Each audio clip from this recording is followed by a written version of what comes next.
번째 동화 이야기.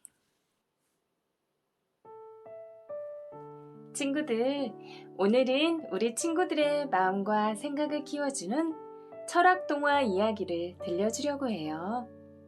선생님도 어렸을 적 이 책들을 읽고 깊은 감동도 받고 눈물을 흘리기도 했었지요. 어떤 이야기인지 궁금하지요? 자, 그럼 지금부터 오목단지 이야기 세상 속으로 들어가 볼까요? 첫 번째 이야기, 꽃을 사랑한 어린 왕자. 글 김세실, 원작 생텍쥐베리, 한솔 을파소.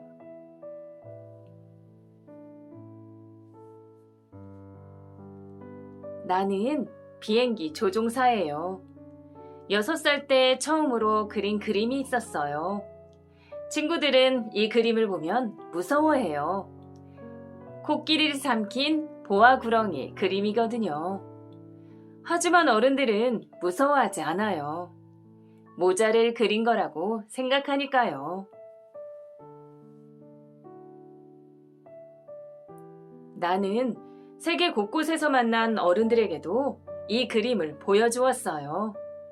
모두 모자라고 하더라고요. 나는 실망스러웠어요.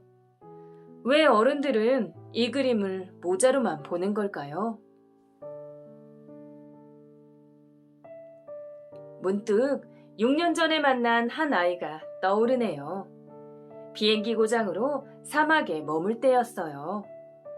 아이는 다가와 다짜고짜 양을 그려달라고 했지요. 내가 양을 그리자 이 양은 벌써 병이 들었는걸? 내가 다른 양을 그리자 이건 양이 아니라 염소야. 내가 네모난 상자를 그리자 아이는 비로소 하얀 미소를 지었지요. 상자 속에서 양이 잠들었네. 그 아이는 양이 눈에 보이지 않아도 양이 있다는 것을 생각한 거예요. 이 아이는 아주 작은 별에서 온 어린 왕자였어요. 그 별에서는 의자를 조금씩 뒤로 옮기면 하루 종일 해지는 걸 볼 수 있대요. 활활 불을 뿜는 화산에 아침밥을 지을 수도 있고요.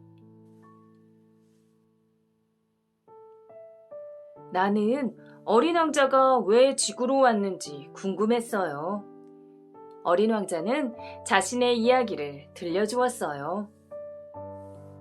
어느 날 아름다운 꽃 한 송이가 태어났어. 어린 왕자는 꽃에 사랑과 정성을 다 쏟았지요. 하지만 꽃은 친절하지 않았나 봐요. 어린 왕자의 마음을 가시처럼 찔렀거든요. 어린 왕자는 꽃이 자신을 사랑하지 않는다고 생각했어요. 사랑하는 마음은 눈에 보이질 않으니까요.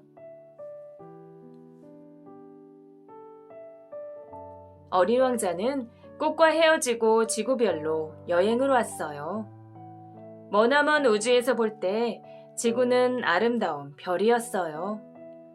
하지만 막상 지구에 와보니 거친 모래와 거센 바람뿐이었지요. 어린 왕자는 어디로 가야 할지, 무엇을 해야 할지 알 수 없었어요. 모래바람을 헤치며 그저 앞으로 걸어갔어요.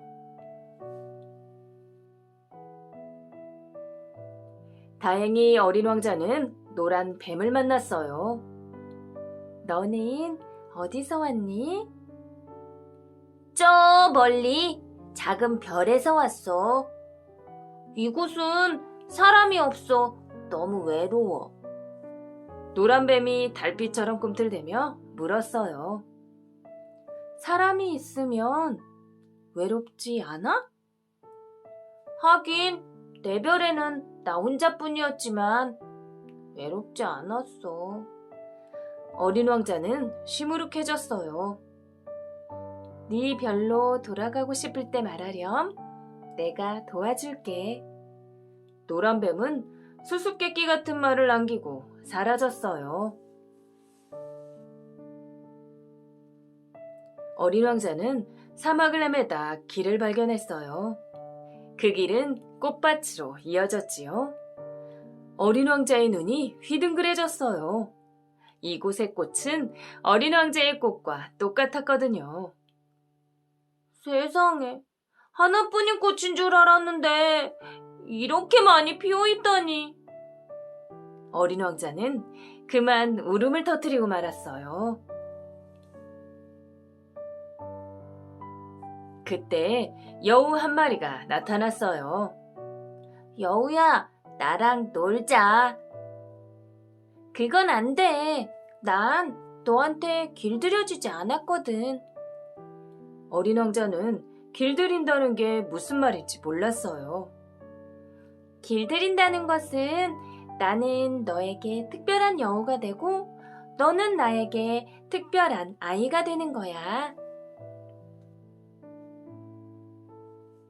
여우의 말을 듣고 어린 왕자는 꽃도 자기가 길들였다는 것을 깨달았어요. 꽃에게 쏟은 시간과 마음 때문에 그 꽃이 그토록 소중했던 거예요. 비록 세상에 꽃은 많지만 어린 왕자에게는 하나뿐인 꽃이지요.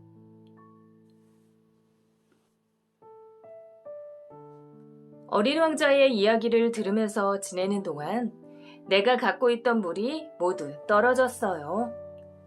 나와 어린 왕자는 우물을 찾아 걷기 시작했지요. 한참을 걷던 어린 왕자는 지쳐 잠이 들었어요. 잠든 어린 왕자는 별처럼 아름다웠지요. 나도 어린 왕자에게 길들여진 건가? 나는 마음이 순수한 어린 왕자를 보며 생각했어요.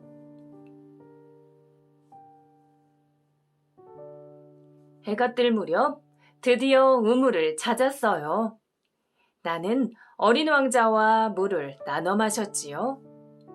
물 한 모금 한 모금이 꿀처럼 달콤했어요. 어린 왕자가 행복해하는 모습을 보니 나도 행복했어요. 어느새 어린 왕자가 지구에 온 지 1년이 되었어요. 다행히 그 사이에 나는 비행기를 고쳤어요. 기쁜 마음으로 어린 왕자에게 가려는데 노란 뱀이 어린 왕자에게 다가가고 있었어요. 안 돼! 위험해!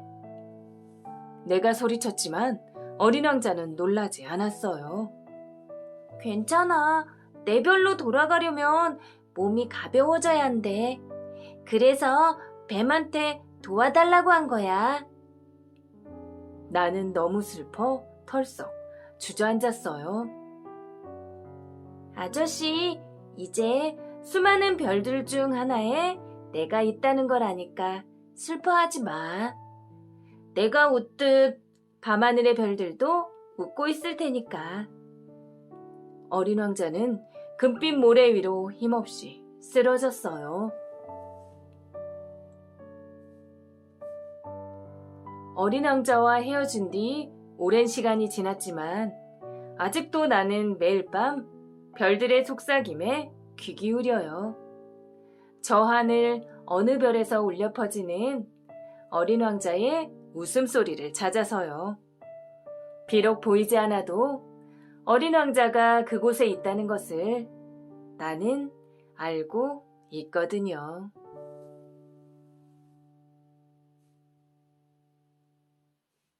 어린 왕자와 꽃, 그리고 비행기 조종사처럼 서로에게 쏟은 시간과 마음들이 모여 특별한 존재가 되고 소중한 부분을 차지하게 되는 것 같아요. 서로에게 길들여진다는 건 지구상의 많고 많은 사람들 속에서 마음을 나눌 수 있고 위로가 될 수 있는 내 편을 갖게 되는 일인 것 같아요. 다음 이야기 들어볼까요?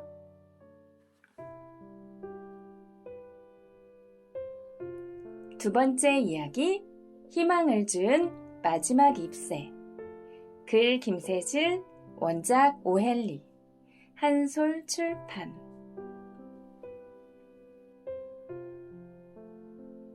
내 이름은 베어만이야. 나지막한 벽돌집들이 다닥다닥 붙어있는 골목 안 3층 집 지하방에 살고 있지. 나는 원래 화가지만 지난 40년 동안 그림 한 장 제대로 그리지 못했어. 겨우 가게의 간판이나 그려주고 있지.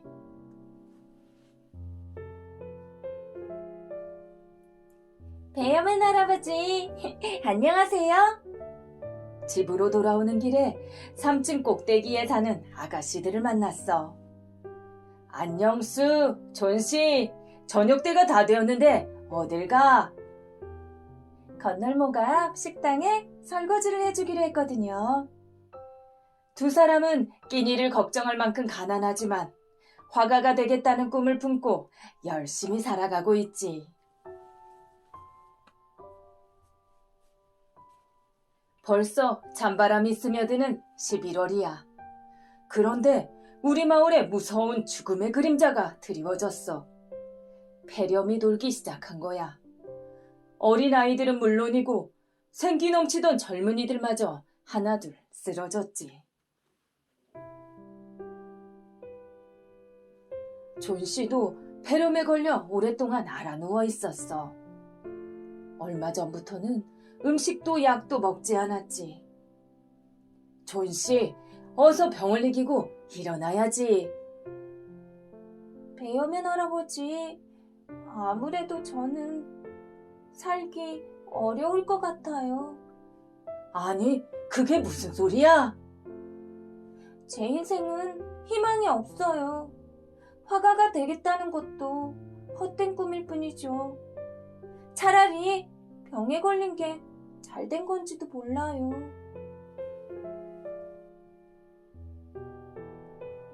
방으로 돌아가려는데 수가 복도에서 눈물을 떨구며 말했어. 존 씨는 벽에 붙어있는 담쟁이 덩굴 잎사귀를 세고 있어요. 사흘 전에는 100개쯤 남아있었는데 이제 몇 개 남지 않았지요? 마지막 한 입까지 떨어지면 자기도 떠나게 될 거래요. 나는 울먹이는 수의 어깨를 도닥거려 주었어.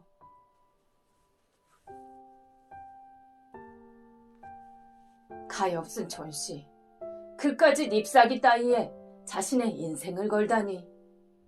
그래, 존 씨는 삶의 무게에 짓눌려버린 거야. 나는 어떻게 하면 존 씨가 희망을 가질 수 있을까 하고 생각하고 또 생각했지.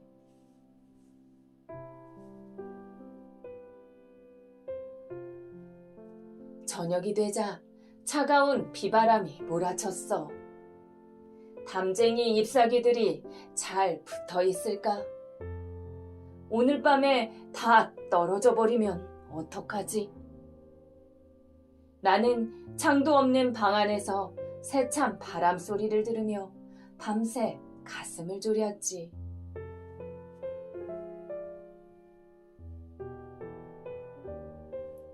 날이 밝자마자 나는 밖으로 달려나갔어. 빗물에 젖은 노란 담쟁이 덩굴 잎 하나가 덩그러니 남아있었어. 그래, 저 잎이 존 씨에게 희망을 줄 수 있을지도 몰라.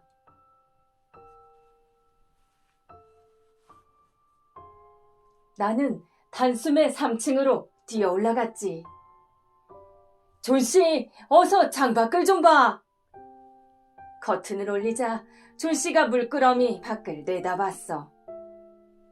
밤새 다 떨어져 버렸을 줄 알았는데 잎사귀 하나가 남아있네요.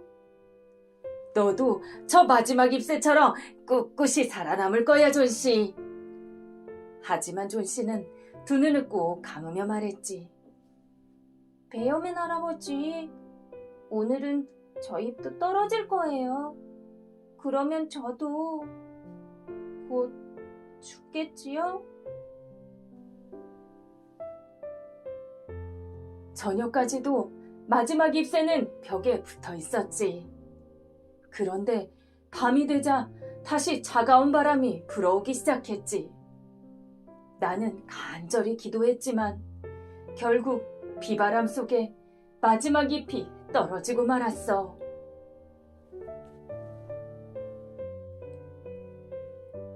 어쩌면 좋지. 잎사귀가 떨어진 걸 알면 존 씨가 실망할 텐데. 이대로 보고만 있을 수는 없어. 나는 사다리를 세워놓고 램프를 입에 문 채 벽에 잎사귀 그림을 그리기 시작했어. 찬바람이 살을 파고들고 비 때문에 눈도 뜨기 어려웠지만 존 씨를 생각하면 멈출 수가 없었어.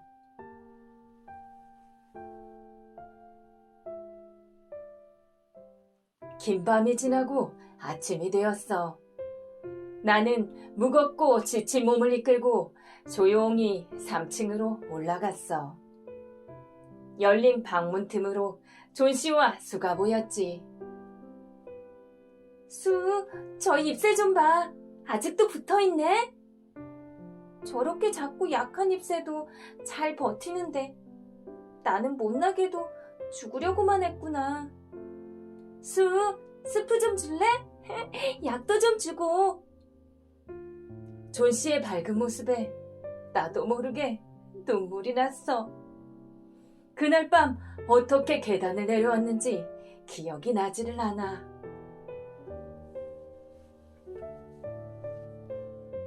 쿵, 쿵, 쿵. 누군가 문을 두드리는 소리에 눈을 떴어. 배엄한 씨, 벽에 세워둔 사다리와 붓, 배엄한 씨 거 맞죠? 어서 치워주세요. 밖에서 누군가 고래고래 소리를 지르는데 도저히 일어날 수가 없었어. 온몸이 땀으로 흥건히 젖고 열이 났지. 아무리 이불을 덮어도 몸이 부들부들 떨렸어. 다시 눈을 뜨니 병원이었어. 수가 눈물을 흘리며 내 손을 잡아주었어. 배엄한 할아버지, 폐렴에 걸리셨대요. 어젯밤에 할아버지가 잎새를 그리신 거 맞죠? 존 씨는 나는 겨우 입술을 움직여 물었어. 존 씨는 이제 괜찮아요. 모두 할아버지 덕분이에요. 다행이군. 잘 됐어. 나는 다시 눈을 감았지. 수가 나를 부르는 소리가 들렸지만 눈을 뜰 수 없었어.